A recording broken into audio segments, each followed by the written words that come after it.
Hi, this is Nancy from Life's Blessings, and today I want to share with you my homeschool supplies list.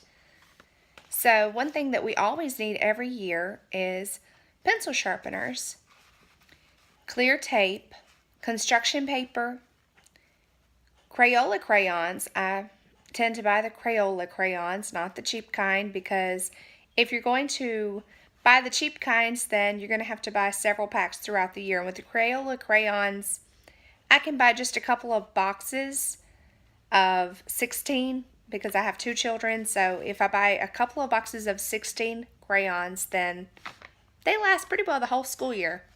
I may have to buy one more there at the end of the school year, but most of the time I don't. Last year I did not. And they actually still have crayons left over that look pretty good. So we may not even buy, 2 boxes this year. We may just buy one.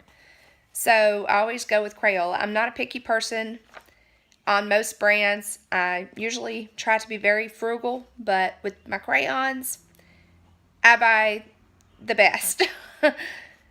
Washable markers, and that's for their artwork.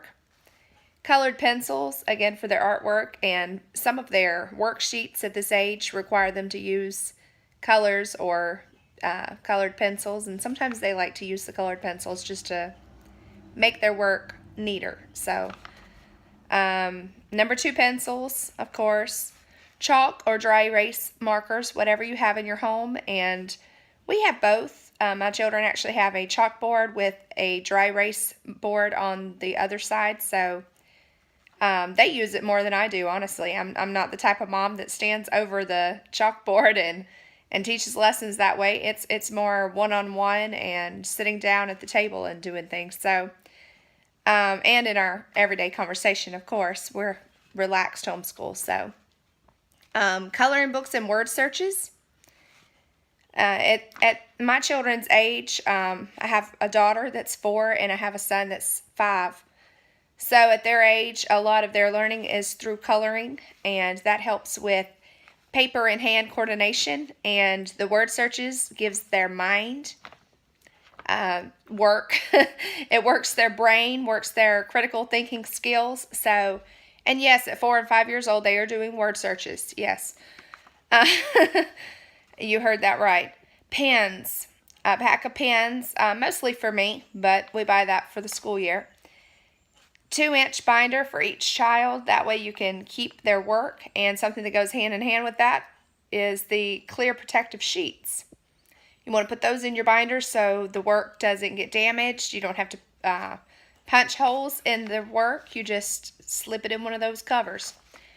Toothpicks. We use toothpicks for our math manipulatives.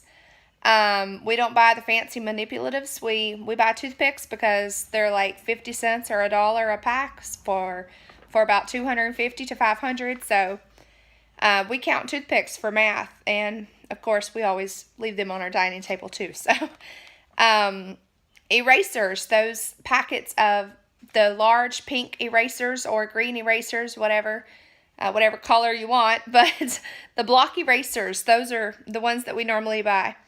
I don't really like the cap erasers too much. I don't find that they are very useful.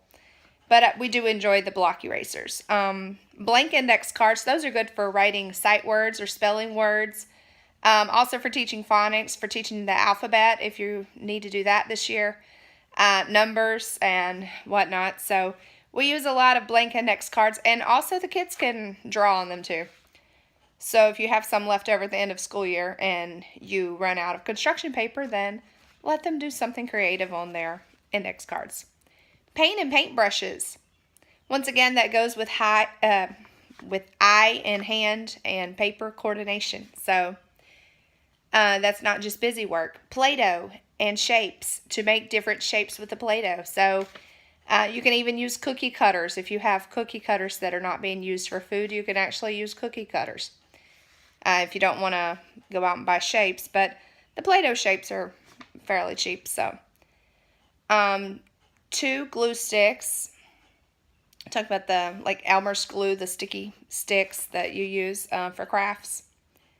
A bottle of Elmer's glue, a wide ruled composition notebook, or a primary kindergarten tablet, whatever would best suit your child. If you're going to buy those, then I suggest about 3 or 4 of those per child per school year.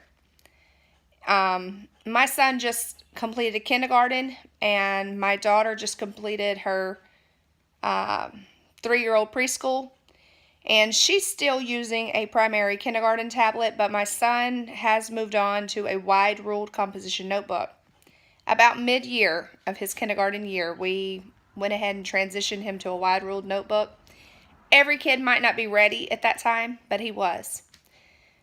His handwriting improved greatly from the start of the year to the mid-year, so I did go ahead and move him along. And like I say, not every child's going to be ready. And my list is mostly for like preschool age up to about 3rd or 4th grade. So if you have older children, you might want to leave in the comments, let us know what you're using. Or if you have a different list than what I have, then let me know, because everybody does it differently. So I would love to hear from you.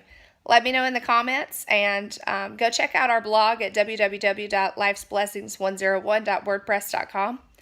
I'm going to try to make a list of all these and post it right there. And also, I will try to leave it in the comments. That way you don't have to watch the entire video if you're not that type of person. All right, thank you, and God bless you. Have a great day, and like and subscribe. We need those views, we need the subscribers, and we need those likes, so I know what kind of videos that you enjoy. That way we can make more. So let us know. Go check out our other videos and let me know what you like and what you don't like, and that way I'll know what to do. All right. God bless you. Bye-bye.